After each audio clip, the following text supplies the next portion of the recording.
So now that the coronavirus has become a complete pandemic and there are thousands of people now in Britain that have been tested positive for the virus, and there are probably tens of thousands of people more with the virus, the effect on the economy could be absolutely catastrophic, with potentially millions of people having to self-isolate and socially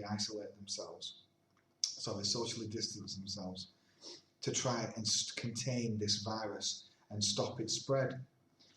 The government today has announced a massive bailout, essentially, announcing £330 billion worth of loans and guarantees and cash injection into the economy to try and stop what could be a complete economic disaster, with literally millions of people becoming unemployed and whole industry sectors literally going bust, like the airline sector or like the hospitality, tourism, restaurant industry, who will potentially be going completely bust if we don't intervene now with a massive economic package.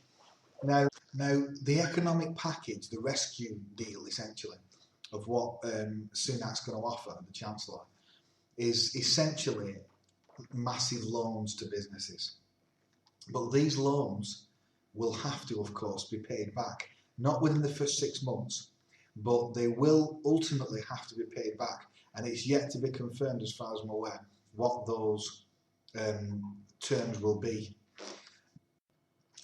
There's also going to be, aside from the loans, there's going to be cash grants of up to 25 grand for businesses that have a rateable value of less than 51 grand.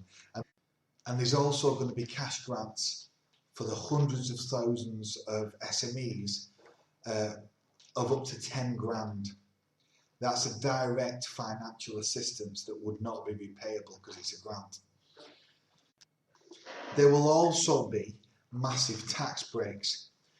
So the business rates that have been destroying many small businesses for the past 10 years, and they've been steadily increasing even under the so-called Party of Business, the Conservatives, they will now be implementing a 12-month holiday from the business rates for certain industries that are going to be the worst hit, it's expected, such as the retail, restaurant and hospitality industry, which it's expected will be the worst hit.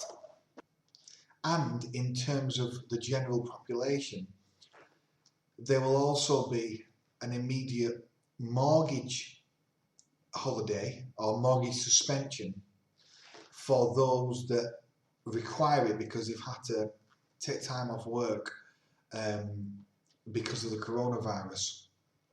There'll be a suspension of 3 months basically, initially.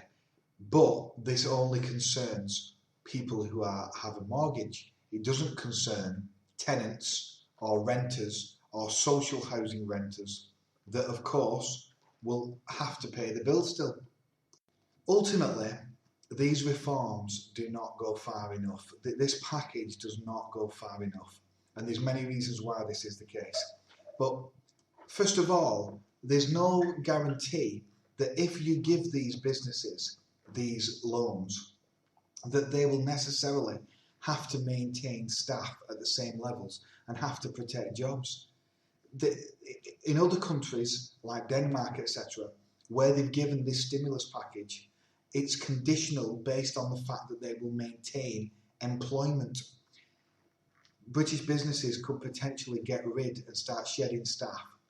Who's going to pick up the bill for that?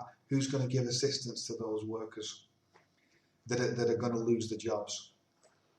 The other massive problem is that,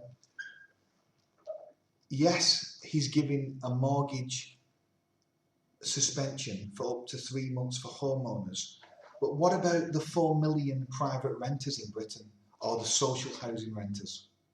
What about them? Because ultimately, the people who rent are typically on lesser pay, on lower salaries, have less disposable income, and of course are on more precarious job contracts. And so, of course, they will have more difficulty paying the rent. Where's the suspension in rent payments for them?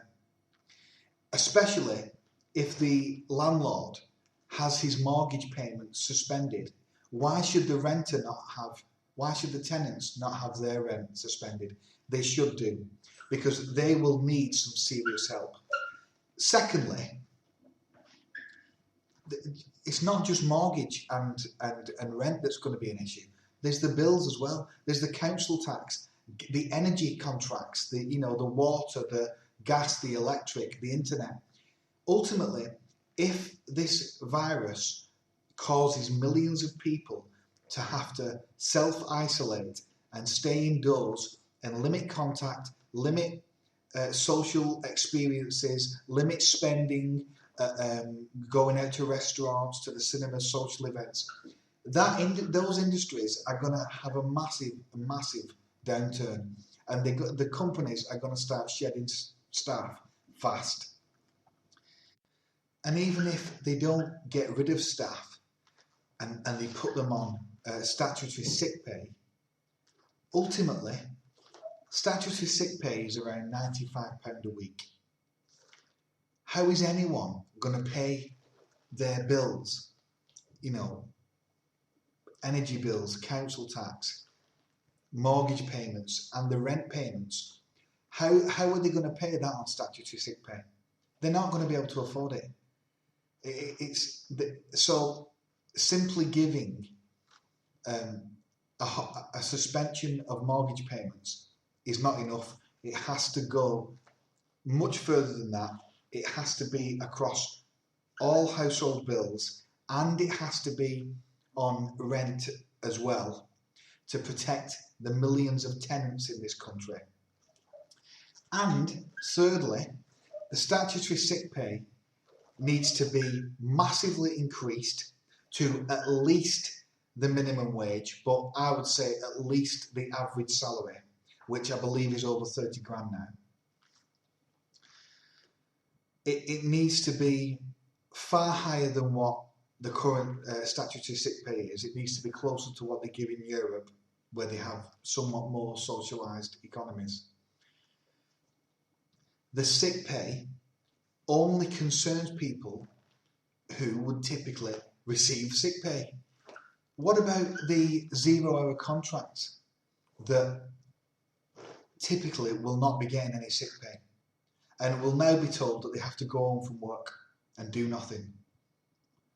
What about the people that are self-employed that never receive sick pay and have to kind of account for it in their normal salary? They're not going to get any sick pay. And ultimately, which is why simply increasing statutory sick pay does not solve the answer. What does resolve the problem would be a universal basic income, which does not discriminate against workers versus non-workers. If the universal basic income should again be hundreds of pounds a week to give people protection during this time so that they can buy things, buy essential items like food, etc. And so far, the Chancellor has not mentioned anything about a universal basic income. It's true that people that have just lost their jobs will, I suppose, be able to apply for universal credit or job seekers allowance. But again, that is a tiny amount of money, and if they don't suspend all payments for household bills and rent, etc., there is going to be massive economic problems here, and people are not going to get the support that they need. And as well, millions of people have debt. They have debt in the form of credit cards, in the form of car loans, etc. There's no mention that there will be a suspension on debt payments. Now, ultimately, all this, if you have to self-isolate for up to 14 days, that's half your month's salary down the Swanee, potentially. If you go on to statutory sick pay of £95 a week, if you was earning £700 a week, if you was earning £600 a week, or £1,000 a week, or even £400 a week, it's significantly less than your normal salary. So people are not going to be able to pay these debts and they're not going to want to self-isolate, because if they don't get proper sick pay, or they don't get a sick pay that is close to their normal salary, they are going to have serious problem paying these bills, which is why we need a universal basic income.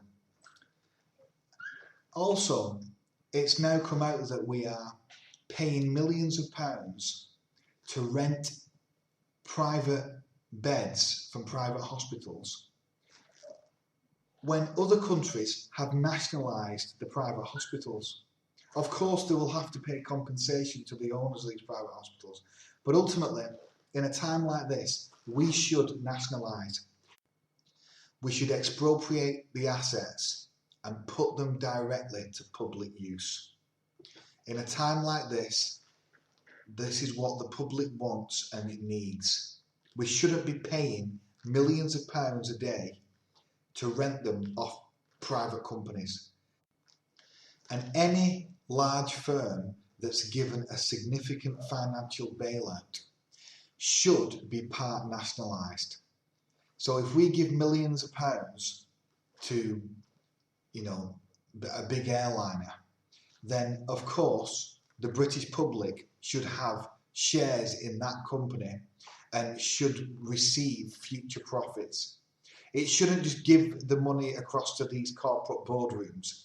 They then get rid of loads of staff and then pay loads in dividends without ensuring job security for its employees.